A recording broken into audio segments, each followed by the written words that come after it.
College में SSC तक पढ़ाई की। उस समय शहर में एक लौता लग्जरी होटल था। एसएससी की परीक्षा के बाद उन्होंने तय किया कि हमें उस होटल में जाकर चाय नाश्ता करना चाहिए। उन चारों ने मुश्किल से 50 रुपए जमा किए। शनिवार का दिन था और 10 बजे वे चारों साइकिल से होटल पहुंचे। राम, श्याम, मोहन और सोहन चाय नाश्ता करते हुए बातें करने लगे। उन चारों ने सर्वसम्मति से फैसला किया कि 40 साल बाद हम 5 अप्रैल को इसी होटल में फिर मिलेंगे। तब तक हम सबको बहुत मेहनत करनी चाहिए। ये देखना दिलचस्प होगा कि इसमें किसकी कितनी प्रगति हुई है। जो दोस्त उस दिन लेट होटल में आएगा उसे उस समय का होटल का बिल देना होगा। उन्होंने चाय नाश्ता परोसने वाले वेटर राजू ये सब सुन रहा था। उसने कहा कि अगर मैं यहाँ रहा तो मैं इस होटल में आप सबका इंतजार करूंगा। आगे की शिक्षा के लिए चारों अलग अलग हो गए। राम के पिता की बदली होने पर वह शहर छोड़कर जा चुके थे। श्याम की आगे की पढ़ाई के लिए अपने चाचा के पास चला गया। मोहन और सोहन को शहर के अलग अलग कॉलेजों में दाखिला मिला।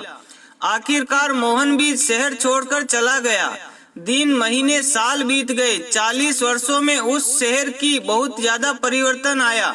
शहर की आबादी बढ़ी, सड़कें, फ्लाईओवर, महानगर ने बदल दी शहर की सूरत। अब वह होटल 5 स्टार होटल बन गया था। वेटर राजू अब राजू सेठ बन गया और इस होटल का मालिक बन गया। 40 साल बाद निर्धारित तिथि 5 अप्रैल को दोपहर में एक लग्जरी कार होटल के दरवाजे पर आई। राम कार से उतरा और पोर्चे की तरफ चलने लगा। राम के पास अब 3 ज्वेलरी शोरूम है। राम होटल के मालिक राजू सेठ के पास पहुंचा और दोनों एक दूसरे को देखते रहे। राजू सेठ ने कहा कि सोहन सर ने आपके लिए 1 महीने पहले ही एक टेबल बुक किया है। राम मनी मन खुश था कि वे चारों से पहले था, इसलिए उसे आज का बिल नहीं देना पड़ेगा और वे इसके लिए अपने दोस्तों का मजाक उड़ाएगा। 1 घंटे में श्याम आ गया। श्याम शहर का बड़ा बिल्डर बन गया। अपनी उम्र के हिसाब से वे अब एक बूढ़े सीनियर सिटीजन की तरह लग रहा था। अब दोनों बातें कर रहे थे और दूसरे मित्र का इंतजार कर रहे थे। तीसरा मित्र मोहन आधे घंटे में आ गया।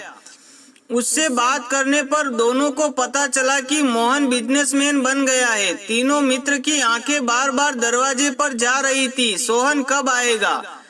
इतनी देर में राजू सेठ ने कहा कि सोहन सर की ओर से एक मैसेज आया है, तुम चाय नाश्ता शुरू करो, मैं आ रहा हूँ। तीनों 40 साल बाद एक दूसरे से मिलकर खुश थे।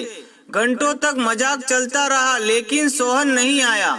राजू सेठ ने कहा कि फिर से सोहन सर का एक मैसेज आया है, आप तीनों अपना मनपसंद मेन्यू चुनकर खाना शुरू करें। खाना खा लिया तो भी सोहन नहीं दिखा। बिल मांगते ही तीनों को जवाब मिला कि ऑनलाइन बिल का भुगतान हो गया है। शाम के 9 बजे एक युवक कार से उतरा और भारी मन से निकलने की तैयारी कर रहे तीनों मित्रों के पास पहुंचा। तीनों उस आदमी को देखते ही रह गए। युवक कहने लगा, मैं आपके दोस्त का बेटा सुनील हूँ। मेरे पिता का नाम सोहन भाई है।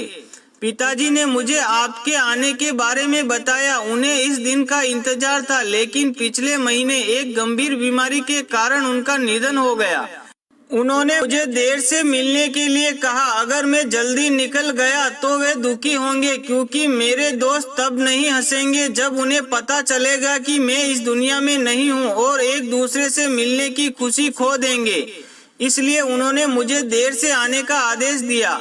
उन्होंने मुझे उनकी ओर से आपको गले लगने के लिए भी कहा है। सुनील ने अपने दोनों हाथ फैला दिए। आसपास के लोग उत्सुकता से इस दृश्य को देख रहे थे। उन्हें लगा कि उन्होंने इस युवक को कहीं देखा है। सुनील ने कहा कि मेरे पिता शिक्षक बने और मुझे पढ़ा लिखा कर कलेक्टर बनाया। आज मैं इस शहर का कलेक्टर हूँ। सब चकित थे। राजू सेठ ने कहा कि अब 40 साल बाद नहीं बल्कि हर 40 दिन में हम अपने होटल में बार बार मिलेंगे और हर बार मेरी तरफ से एक भव्य पार्टी होगी। अपने सगे संबंधियों से मिलते रहो। दोस्तों, मिलने के लिए बरसों का इंतजार मत करो। जाने किसका बिछड़ने की बारी आ जाए और पता ही नहीं चले।